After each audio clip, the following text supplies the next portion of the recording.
The cost of protectionism, how Trump's tariffs are driving U.S. companies. Former President Donald Trump recently took the stage at a steel plant in Pennsylvania with a familiar message: more tariffs. He announced plans to double steel import tariffs to 50%, claiming this move would secure the U.S. steel industry and stop other countries from bypassing trade restrictions. However, just days later, he quietly delayed a similar tariff hike on the European Union, citing stalled trade talks.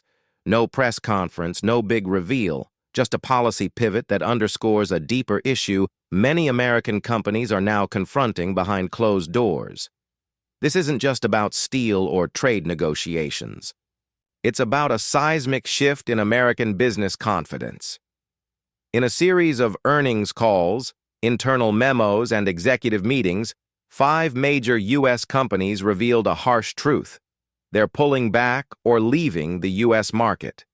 Not because of rising labor costs, not because of technological shifts, but because tariffs, meant to protect American industry, are instead crippling it.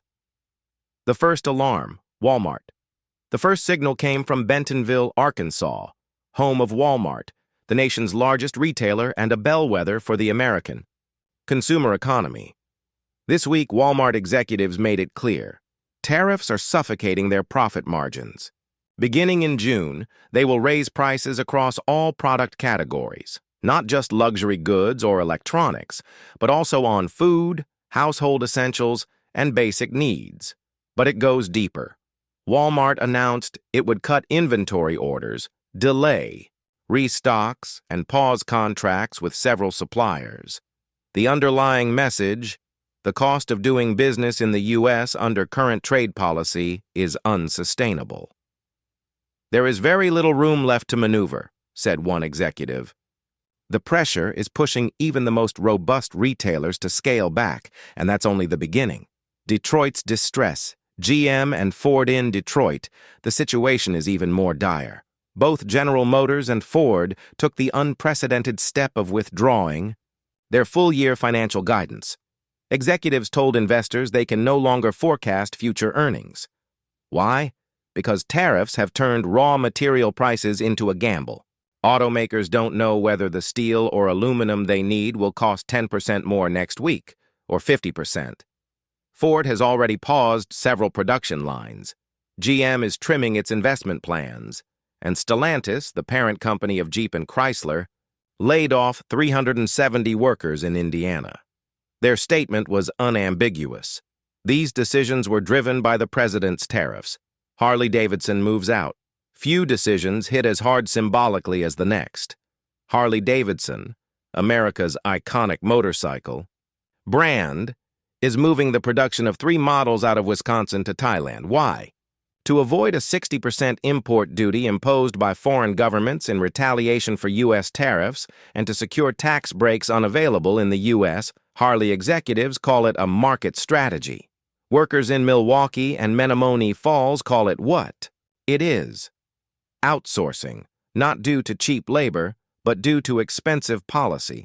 Caterpillar's heavy burden in Peoria, Illinois. Caterpillar, one of the oldest names in American manufacturing, is also feeling the weight. The company announced it would take a $250 to $350 million hit this quarter alone due to tariffs. Their new CEO stated they are evaluating long-term mitigation actions, a clear hint that they may move some operations overseas. Why? Because it's now more expensive to build a bulldozer in America than almost anywhere else. Tariffs, once intended to bolster domestic manufacturing, are driving even the heaviest hitters out. Nike ties it up. The 5th blow came from Nike. The athletic footwear giant told retailers it would raise prices on shoes by $2 to $10 per pair starting in June. More than half of Nike's products are made in Vietnam, and tariffs are now hitting those imports with duties of up to 46%. In response, Nike is cutting back on promotions and discount programs, leaving customers with one message: get ready to pay more. These aren't isolated cases. These are 5 industry leaders: retail, automotive, heavy machinery, motorcycles, and footwear, sounding the same alarm. Tariffs aren't protecting American jobs, they're pushing companies out. Others are quietly following. Other companies are making the same calculations, but without press releases. Polaris, maker of Indian motorcycles and off-road vehicles, withdrew its forecasts this week, saying the tariff environment makes it impossible to plan. Target is closing underperforming. Stores and scaling back orders as consumer spending tightens. And executives at multinational corporations are speaking off the record, saying they're shifting operations to Mexico, Thailand, and Vietnam, not for cheaper labor, but for policy stability. The common thread? Tariffs are no longer just taxes. They've become unpredictable weapons of economic policy, and no company wants to be the next casualty. The real cost: layoffs, inflation, and uncertainty. This is not a temporary phase. It's not a negotiating tactic. This is an exodus. And the true cost isn't just measured in lost profits. It's in layoffs, shuttered factories, declining investment, and American consumers paying more for less. Suppliers are choosing between raising prices or exiting the U.S. market altogether. For many, the answer is clear. They're leaving. Even larger businesses are scaling back logistics hubs, shifting shipping routes, and suspending expansion plans. Why? Because import costs are now volatile, customs processing is slower, and long-term planning, once the bedrock of business strategy, is now a minefield of political risk. A false promise. The narrative in Washington remains unchanged. Tariffs are a show of strength, a blow to foreign cheaters, a boon for American workers. But on the ground, the story is starkly different. In warehouses, contracts are being canceled. In factories, workers are told there's no shift tomorrow. In small towns, longtime employers are disappearing, and even if tariffs were lifted tomorrow, the damage is already done. Once supply chains shift overseas, they rarely return. Once capital is invested elsewhere, it rarely comes back. Businesses have now learned that a single policy announcement can shatter entire models. Their response? Adapt or leave. The normalization of economic decline. What's most alarming isn't just the economic retreat, it's how normalized it's becoming. When Walmart raises prices and cuts orders, and the markets shrug, that's not resilience. That's resignation.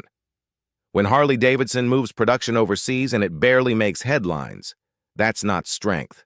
That's erosion. When GM, Ford, Polaris, Nike, Caterpillar, and Target all say in the same week that they can no longer plan for the future due to tariffs, that's not politics. That's a systemic collapse. More companies are watching and quietly making plans that don't involve building new factories in the U.S., hiring in Ohio, or expanding in Michigan.